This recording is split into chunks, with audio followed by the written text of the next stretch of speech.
Magandang araw mga kagulay, welcome back sa aking channel. Greggy Farmer nga po ito. Pasensya na po kung di po ako nakakapag-upload gawa ng busy nga. Tsaka itong nangyari din sa ating talungan mga kagulay, yung dire-diretsong ulan na halos 2 buwan yun mga kagulay na dire-diretso, kaya medyo humina na itong talong natin mga kagulay. Pero ngayon mga kagulay, 3 araw na siyang umaaraw dito sa amin mga kagulay, na sunod-sunod na araw na.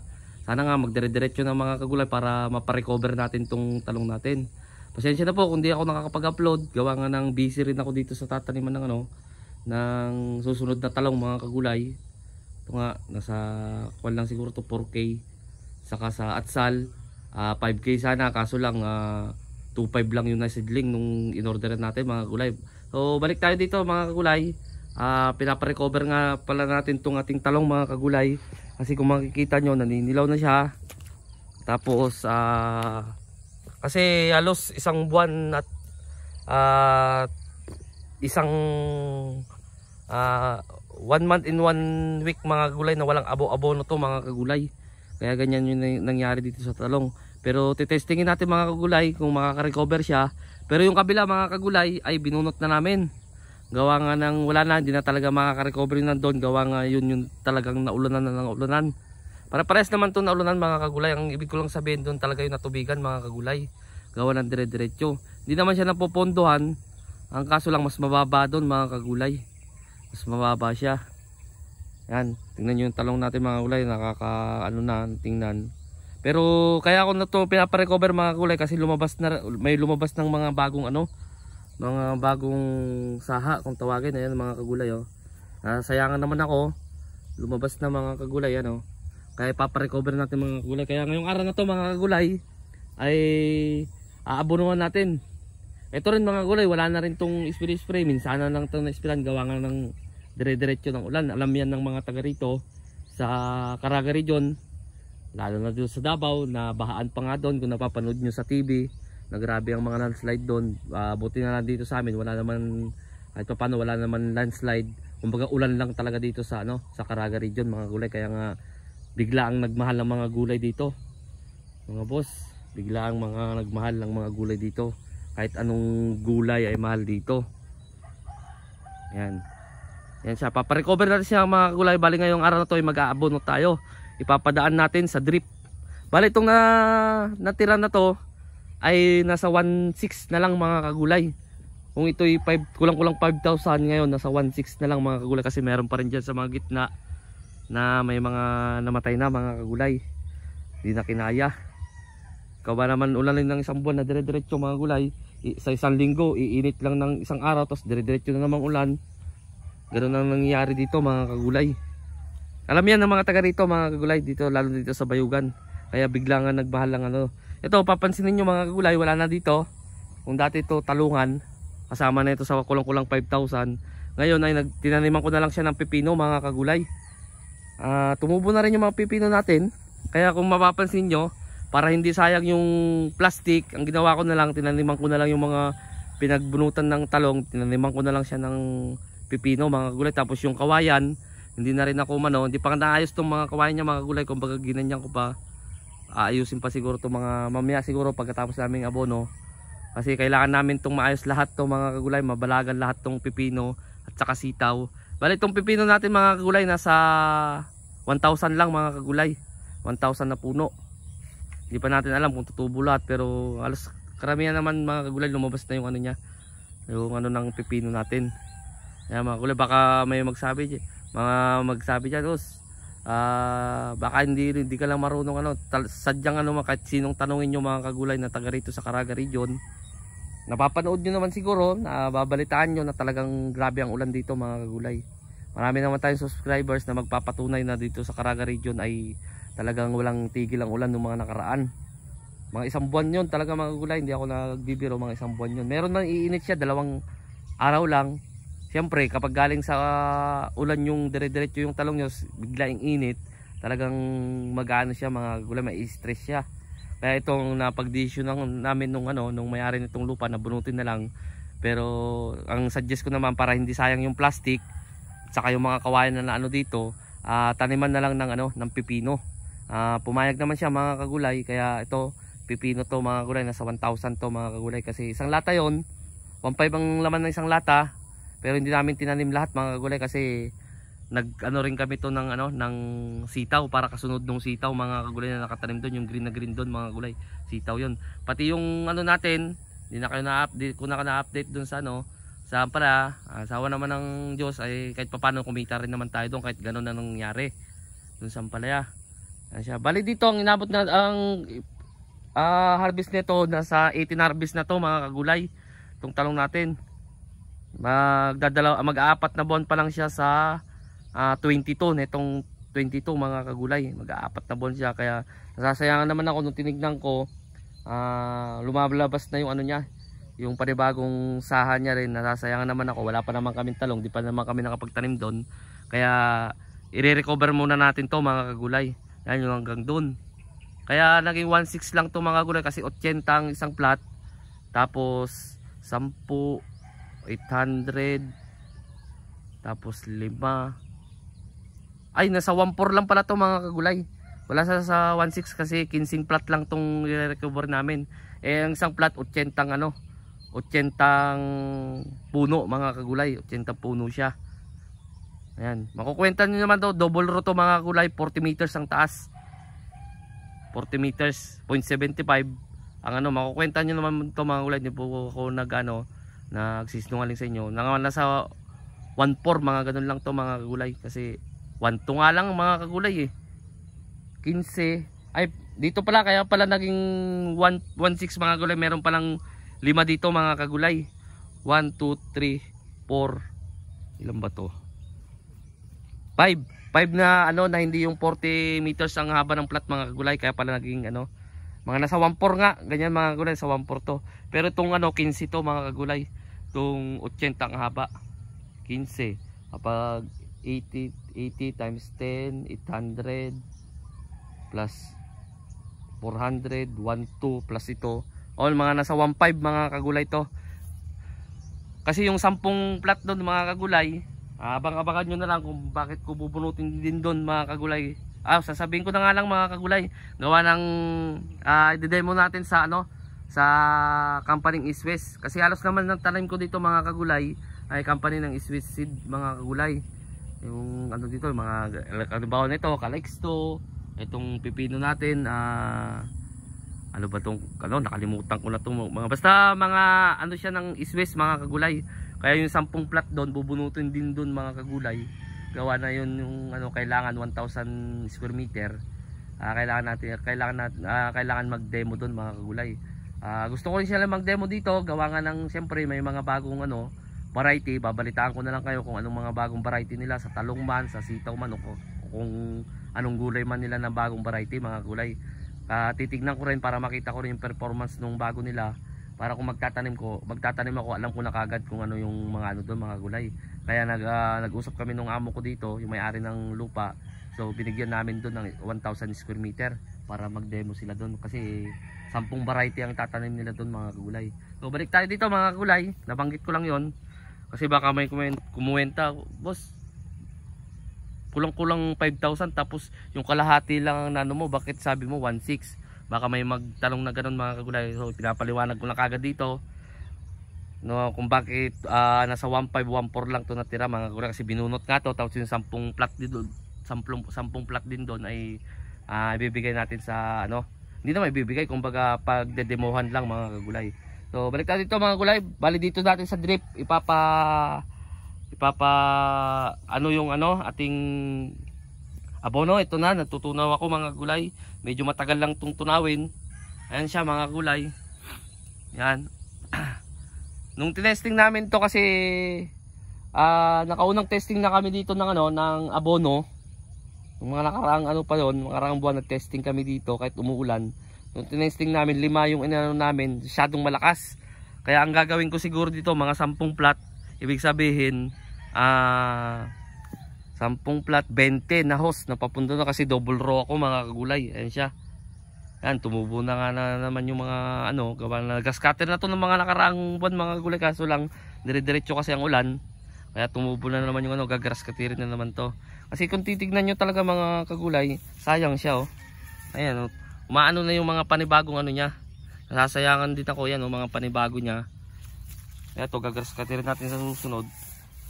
Pero ngayon ay ano muna natin, mag-aabono tayo. Tapos may ngapon, i-spray din tayo ng insecticide mga kagulay.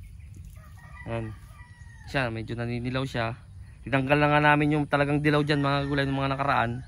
Kaya kung papansin nyo, medyo green na siya unti. Ayan mga kagulay, dito natin papadaan yung ating malakas yung niya, yung gravity niya mga kagulay dito sa ginawa naming Ayan siya. Bali bubuksan lang namin doon yung gate valve niya. Tapos dito, bago namin buksan yung gate valve niya, ang style dito mga kagulay, bago namin buksan yung gate valve niya, ay bubuksan muna na namin yung 10 plat. Bali 20 hose na 80 ay na 40 ang 40 ang haba. Bali sa isang plus 80. Tapos 10 di 800 meters. 800 meters ang namin mga kagulay. Tama ba yung kwentahan ko? 40, 80, tama, 800. Mga 800 meters. Pag dugtong-dugtongin yung mga 800 meters, kaya niya naman siguro. Gawa nung yung 5, masyadong malakas mga kagulay. Sumisirit talaga yung dito sa niya kasi ayan mga kagulay, may sumisirit yan kapag nung tinesting namin sa tubig na 10, okay naman siya mga kagulay, napapagana naman niya lahat. Yan, para may idea yung gustong gumaya na itong gravity na yung nasa taas nga lang yung may idea sila kung yun ang gagamitin nila o kaya yung ibang pamamaraan na pag-abono sa drip. Bahala na kayo mga kagulay, kumbaga kinukwento ko lang sa inyo. Yan siya mga kagulay Yan. Bali 10 Bali ang spacing ko dito mga kagulay ay 20 cm yung ko, gawa nga ng Siyempre kapag maliliit pa, mano-mano pa kaming mag-aabono mga kagulay, pero kapag mga 2 months na, kahit di 2 months, kasi ang pinaplano ko dito pa rin kahit ayan. Kasi ang ginagawa ko dito mga kagulay, di ang dami niyang boss, magastos sa abono, baka may magganon. Hindi mga kagulay, ang ginagawa ko to kapag ganitong kalahating lata lang mga kagulay kada puno. Baka may magsabi naman yan, sobrang unti yan boss kasi ang edad ng talong mo 4 months. Hindi mga kagulay, kasi ang paliwanag naman doon kasi mga boss, mga kagulay ay 20 cm lang kasi yung agwat ng ating butas ng spacing ng butas ng drip hose natin mga kagulay. Ay ito lang Asam ba? Ito kasi mga kagulay mali ito. Ito yung mga drip hose na nauna. Kaya huli namin diyan huli namin abonohan diyan yan, mga 1 lata siguro kasi 30 cm yung agwat niya. Pero itong nandito banda mga kagulay ay 20 cm kasi kung kukwentahin nyo 20 cm 0.75 to mga kagulay itong natin. Kaya pumapatak pa rin siya ng 3 lata mga kagulay. 3 lata pa rin ng sardinas ang maano dyan. Kumbaga nandito, halimbawa dito ang tulo niya mga kagulay. Eto, paliwanag ko na nga maigi mga kagulay kasi baka may magtanong na naman, di ko na masagot. Baka sabihin nila suplado ako mga kagulay. Dito, halimbawa dito, ang 20 dito lang naman yan mga kagulay. Kapag ganitong edad na natin ng talong, ang agat niyan nakakalat na mga kagulay. Kaya yung kalahating lata, halimbawa kalahating lata, 1 lata na, kalahating lata, 1 kalahati, mga kalahating lata pa doon o 2 lata na mga kagulay. Kaya pumapatak pa rin siya ng 2 kalahati o kaya 3 lata pa rin ang may kasi kapag dito lang, pangit naman mga kagulay kapag dito lang kasi ang ugat niya nandun na. Nandyan na mga kagulay, kaya kailangan natin tansahin din mga kagulay o kaya kailangan nating kwentahin din mga kagulay para hindi rin tayo lugi sa pag-aabono. Ganun lang yun mga kagulay. Siyempre kumbaga ngayon pa lang ako gumagamit na ako nito dati doon, kaso lang hindi ko pa dati talaga dire-diretsong abono. Kaya ngayon kinukwenta ko, tama lang siya ng 1 tulo kasi ang gagawin lang doon mga kagulay kapag dinuksan lahat ito at saka doon sa dulo merong tao may mag-ano ng lata ng sardinas, tapos doon sa dulo na din doon sa sa halimbawa 10 plat ang bubuksan nyo, doon din sa dulo doon may nag-ano rin ng lata ng sardinas, saka sa dulo rin doon may nag-ano din para kukwentahin nyo kung pantay-pantay ba siya. Meron magkaano lang man siya, unti lang. Ibig sabihin halimbawa kalahating lata 1 minuto, ibig sabihin mga kagulay, 1 minuto lang to lahat. Halimbawa lang mga kagulay, hindi ko sinabi sa inyo 1 minuto talaga mga kagulay. Halimbawa lang. Kailangan din kasi natin orasan yung kung ilang minuto o segundo o oras ang bago maano yung kalahating lata mga kagulay, o kaya 1 lata mga kagulay, para kapag sa susunod na mag-abono ka, buksan mo na lang, tapos buksan mo doon sa gate valve doon, hindi mo na siya babantayan mga kagulay. Kumbaga sa minuto na lang, 2 minuto. Pag 2 minuto, i-close mo na doon sa gate valve, sasarado mo na rin doon, tapos magbubukas ka na naman ulit ng 10 plat. Ganun ang gagawin mga kagulay. Kumbaga naikukwento ko lang, pagsasama-sama ko na dito sa isang vlog na to, para kahit na medyo mahaba, pasensya na mga kagulay, pero kailangan pagsama-sama na kasi sa susunod na araw busy na ako mga kagulay, kasi kukuha pa kami ng kawayan. Para dun sa susunod na tatanim namin na kaliksto at saka sa atsal. Sa atsal namin mga kagulay, 2.5 lang yun mga kagulay, gawa nga ng hindi daw tumubo lahat ng kaya 2.5 lang naman yung atsal namin mga kagulay. Ayan siya. Pero nung mga nakaraan talaga to mga kagulay, talagang dilaw na lahat to mga kagulay, wala kang makikitang pero ngayon medyo maganda na siya kasi na-sprayan ko na rin to bago nung nakaraan, bago umano ng araw talaga dito sa amin init, ay na-sprayan ko na siya ng foliar, insecticide saka pero hindi ko yung pinaghalo-halo mga gulay, yung lagi ko sinasabi, hindi ako naghahalo sa solo lang talaga ako kapag nagano ako ng fungicide. Kung minsan sinasama ko yung insecticide, pero hindi ko talaga sinahalo yung foliar at saka fungicide mga gulay, hindi talaga ako naghahalo. Naghahalo pa ako sa insecticide at saka pangalan nito fungicide, ganon ginagawa ko mga pero yung foliar tapos fungicide hindi talaga ako naghahalo mga gulay. Yan, green na siya mga gulay, sayang naman. Ito pag naabunuhan namin to, kapag kasi may 3 tao na ako mga kagulay na kinuha, buwanan din mga kagulay. Baka may magtatanong naman, magkano ang buwan mo boss? Baka magtatanong na ganyan. Depende po kasi sa lugar dyan, depende rin po sa pag-uusapan nyo ng tao na kukuhanin ninyo, kung papayag pa siya. Halimbawa pumayag siya ng 500, o kaya depende. Halimbawa hindi rin siya pumayag, gusto niya 5,000, doon talaga kayo ganun mga. Halimbawa ayaw pa rin niya ng 5,000, 10,000, kaya depende pa rin yan sa pag-uusap. Kaya kapag magtatanong kayo sa akin kung magkano, depende po yan sa lugar niyo. Hindi niyo pwedeng ikumpara dito sa lugar ko diyan sa lugar ninyo mga kagulay, kung halimbawa magpapabuhanan kayo mga kagulay, kasi depende yan sa pag-uusap ninyo. Yun lang ang masasagot ko sa magtatanong mga kagulay kung magkano ang kwan dito. Hindi ko naman pwedeng sabihin dito mismo kung ilan ang kwan, kasi baka meron taga doon, ay bakit si ganito yung vlogger, ganito lang yung buwan, kaya hindi ako pwedeng magbanggit kung magkano ang buwanan ko dito sa aking mga tao mga kagulay. Kasi dito kailangan talaga may tao ako, kasi taga-manage lang talaga ako dito mga kagulay. Kumbaga dito, kung ano yung magastos, kakaltas lahat kapag kumikita. Tapos kapag may kita na, ay hati kami sa may-ari mga kagulay, sa kanya lahat ng gastos. Yun yung usapan dito mga kagulay. Tapos yung buwanan, rin yung kasama rin yung sa kapital mga kagulay, kasama rin yung sa kapital na ikakaltas. Kasi dito sa paggugulay naman ay tutuusin naman, kahit umabot ka ng 20, basta 20 ang presyo, kaya 15, basta mapabunga mo naman siya ng maganda-ganda talaga mga gulay, maayos yung pag-aalaga, may kikitain pa rin naman mga kagulay.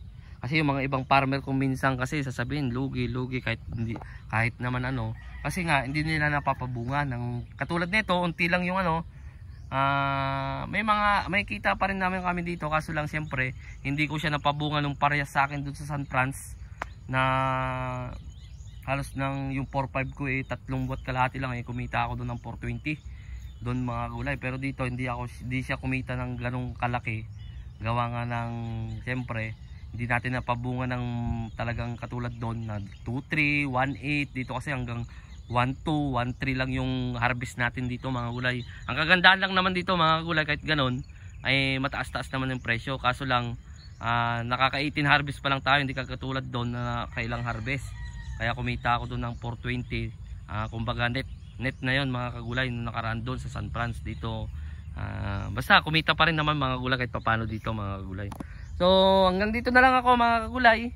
Kumbaga in-update ko lang kayo dito kasi mayroon na nagme-message sa akin sa Messenger na bakit daw hindi ako nag-upload.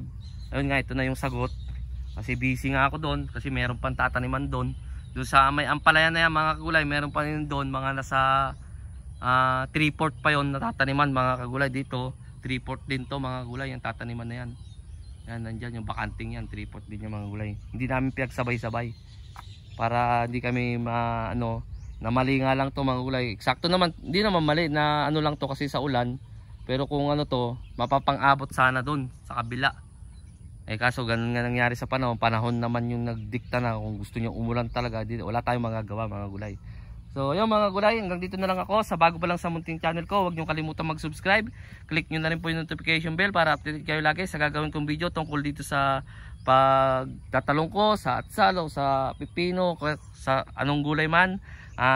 Maraming salamat po sa inyo. God bless po sa ating lahat.